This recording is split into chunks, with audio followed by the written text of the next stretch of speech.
associated with Cow-op and where we physically are right now. Okay, sounds good. So hello, my name is Blair and I'm an urban farmer here at the KinPark Youth Urban Farm. We are located in the district of North Cowichan, and we're a permaculture-based urban farm that's run by youth for youth. And we have been lucky enough to have a relationship with Cow-op where we sell lots of our fruits and veggies and some value-added products on there as well. So yeah, we'll get to look at the farm today. So yeah, behind me, this is our beautiful bee mural. We're actually standing inside a couple of native plant meadows that were planted here for some of the pollinators that come and visit the park.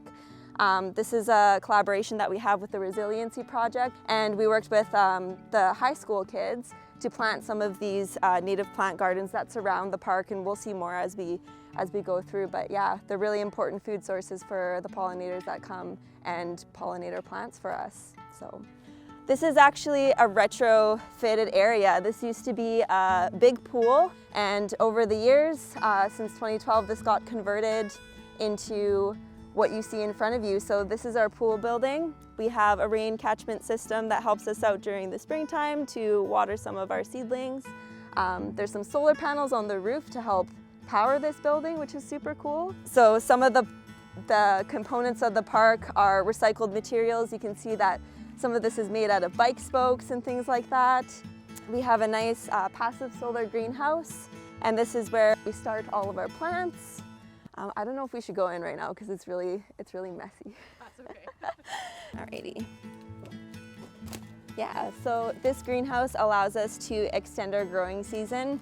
We have things like spinach, kohlrabi, broccoli, cauliflower that are starting to grow in this greenhouse, and it just provides a nice little microclimate for things like that are more fragile to start, so we can get a head start on the growing season and get things ready for Cow-op customers.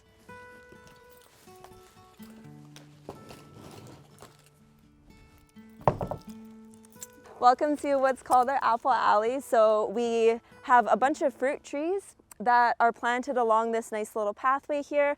Lots of them are apples. We do have some medlar trees as well. We have a big, beautiful staghorn sumac here that we've actually made lemonade out of in the past, or sumacade.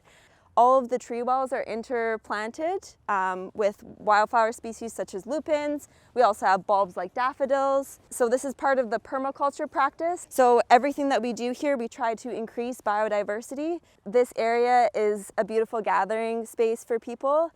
We have a kids camp that comes in the summertime. We have youth come and do a drop-in during the spring, fall, and winter times. And we also have the school come and do classes here. So part of our mission is to educate young folks on how to do things like organic gardening, permaculture gardening, natural fencing, construction, just all kinds of skills that come with farming and that teamwork and collaboration that it requires. This is a favorite spot of a lot of people in the community. This is our small food forest that we have bordering the edges of our market garden. And so this is an area full of perennial trees. So we have sea buckthorn trees here in front of me, and we also have some pear trees, some medlar trees. And we can go inside here. There's not really much growing right now. Yeah, there's lots of garlic. Is it? Yeah. See the little purple guy sitting up there? Oh yeah, right there. Oh my God! I haven't seen them yet. That's so exciting. Here is also actually a perennial bed that we have. It's full of asparagus. Right now they're just teeny tiny and they're starting to sprout. Yeah, we get lots of good asparagus that does get sold at Cow-op as well, which is just kind of a unique crop to have, especially in an urban space too. Our garlic is always a favorite for everyone. We planted this in the fall. We put it to bed over winter just by covering with leaves that were around the park. We actually planted these with our youth from Youth Drop-In. They got to get their hands dirty in the soil. It was our first session of the year, was just a big, massive garlic planting with everyone. It was a lot of fun. Now we get to see the fruits of all that labor starting to show up here, which is awesome. What else can I show you? Do you want me to talk about growing practices a little bit and things like that? Okay. So you can see on our farm that a lot of stuff is covered. You don't really see a lot of bare soil here, and whether that means mulch, so sometimes we use wood chips, coffee sacks, and sometimes we use things like cover crops. So you'll notice if we walk back over here, we've allowed over the winter a lot of what you might consider weeds conventionally to grow within the beds, but actually we intentionally leave these here. It holds biomass in the soil, and what that attracts is beneficial microorganisms. One of the meanings for me in permaculture is that you're working with nature instead of against it. So you're observing things that naturally happen, such as a forest floor that always has its soil covered, and you have so much microbial activity and so many beneficial relationships within the soil happening that allows the plants to grow. We're now looking to the beds to assess the soil and see when it might be ready for planting. So we're just still in that dreamy phase of looking forward to what's going to come this year. We know that whatever it is, it's going to be amazing because look at that soil. It's black, it's crumbly, it's beautiful, it holds moisture, and that means that it holds life inside of it. And this is really the secret as to why KinPark has such great produce coming out of it, because it really starts with the soil. Okay. Let's talk about the pantry. Afternoon, how's it going? That's good. You wanted a spot in the community garden, right? Okay. Okay, sounds good. Yeah, it's getting to that time. Yeah. Okay, we'll see ya. So yeah, the KinPark Community Pantry. So like I said, we do more than just farming here. We try to engage in the community as an active member of the community, because we are a public park. We have people walking by all the time with their dogs, with their children, folks who are unhoused, folks who are neighbors nearby, folks who are here for gardening. So all walks of life come through this area. One of the things that we did this year, we wrote a grant to build a community pantry in the park. And this is a take what you need and leave what you can style of pantry. We're lucky enough to have community relationships through the food bank and the CGC food recovery and the outreach team from the shelter to help us stock this pantry. And people are able to access it 24/7. And it's just one of those things that in these times we really need a lot of projects that help increase food security, because a lot of folks are food insecure. And that's the reason why this farm exists, is to teach people not only how to grow their food, but also to have direct access to food. Mm-hmm. People come and take stuff? Yeah, the first day that we stocked it, we only had one thing of garlic and like a few potatoes left. And we stocked like fully like 2 shelves. So a huge part of our farm here is the compost pile, the big giant compost pile.